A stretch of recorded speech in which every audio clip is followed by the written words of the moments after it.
In this video, I'm going to show you how I turned my front entry wall from this into this. You're going to want to start with painting your wall black.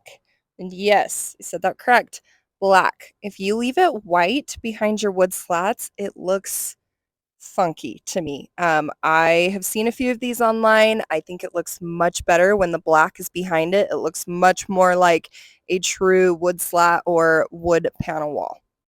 But if leaving it white behind it's your thing, then you do you. Next up, you're going to want to go and figure out which lumber you want to use for this project. I used pine 1x2s, but I have seen a lot of people use a piece of plywood and then use a table saw to cut it up. That seemed like a lot of work for me, and I don't have a way to get a big piece of plywood home, so I opted for the 1x2s.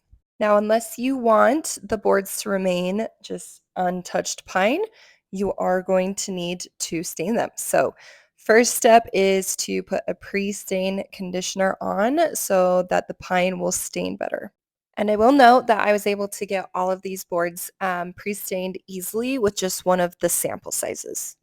Since pine has that yellow tint to it, this is a tip that I found on Pinterest. You're going to want to use a whitewash stain, and then I used the color Special Walnut for the rest of the color. What are you doing, Chloe? Hi!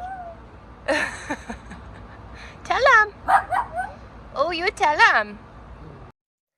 So here's the part of the project that I didn't anticipate taking as long as it did, but it takes a long time to one by one go through each 1x2 and put numerous coats of stain on them.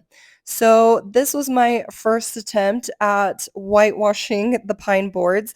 I ended up having to do 2 coats of whitewash and I believe 3 coats of actual stain. This could be a trial and error for you, and maybe there is a better way of doing this, but this is ultimately what I did.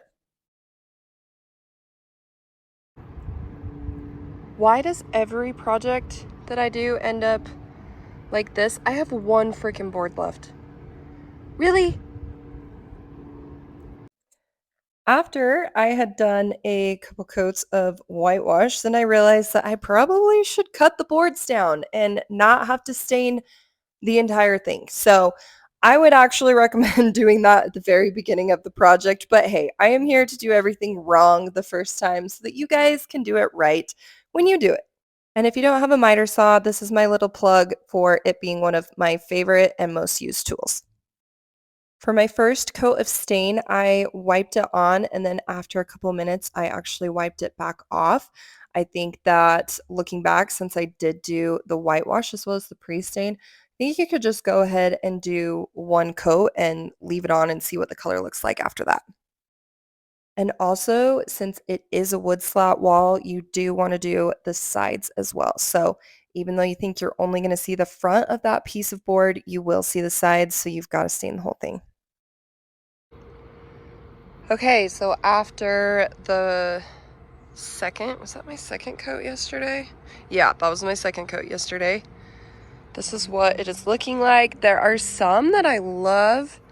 This one's a little bit darker, but then several of these are a little bit too white. So I'm gonna go back through with a third coat today, and I really am hoping that I don't mess this up. All right, there is my third coat. I think that I love it, actually. There's these over here. It is about to rain though. The sky does not look happy, so I'm gonna take these inside and I will finish the top coat tomorrow. Whatever you do, do not use this stuff as your top coat. It is next to impossible to get it to spray without there being droplets. I would just use your normal liquid stain sealant and just paint it on with a brush. It's gonna save you a whole lot of trouble. Okay, so I could not decide what I wanted to do with this bottom section, whether I wanted the wood slats to just come down and it to be open. I thought that might look a little weird. I thought about turning this sideways and doing a board at the bottom, Which you could do. What I went and got though was this piece of corner molding. And so I'm gonna cut it to fit and it'll sit right here in the bottom. I'll paint it black and then it will have all the wood slats come down on to there. So that's what I've decided to do. The crown molding is another genius tip that I found on Pinterest. So thank you, Pinterest. It's the one with 2 flat edges and then 1 rounded edge. So the wood slats perfectly fit on the flat edge, and then you've got a nice little rounded edge that makes it look a little less blunt. So any type of 1x2 or wood slat project that you're doing, this is a nice and easy trick.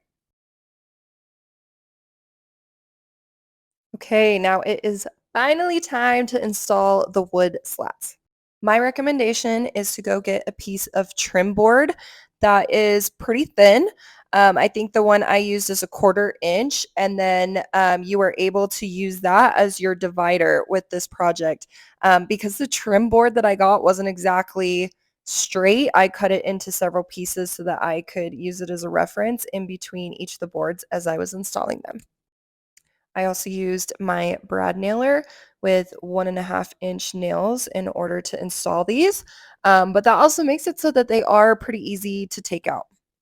Something I will also mention is that when you go to the lumber store, try as hard as possible to get straight 1x2s, but they're not going to be perfect. Even if they look straight, once you start putting them on the wall and you want them to be straight, they're not perfect, but you can bend them quite a bit.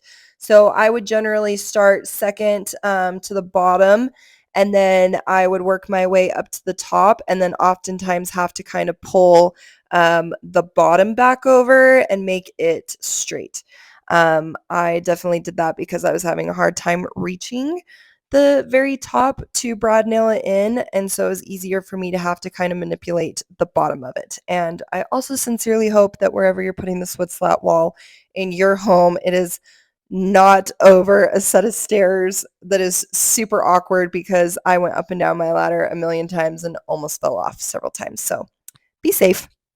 Okay, my wall is almost done, but as you can see, there's a lot of little blemishes, one from the ladder that I had to use, as well as all of the finish nails. So I'm going to use a wood putty. I'm going to use a little tiny, whatever this thing is called. What is this thing called? Putty knife.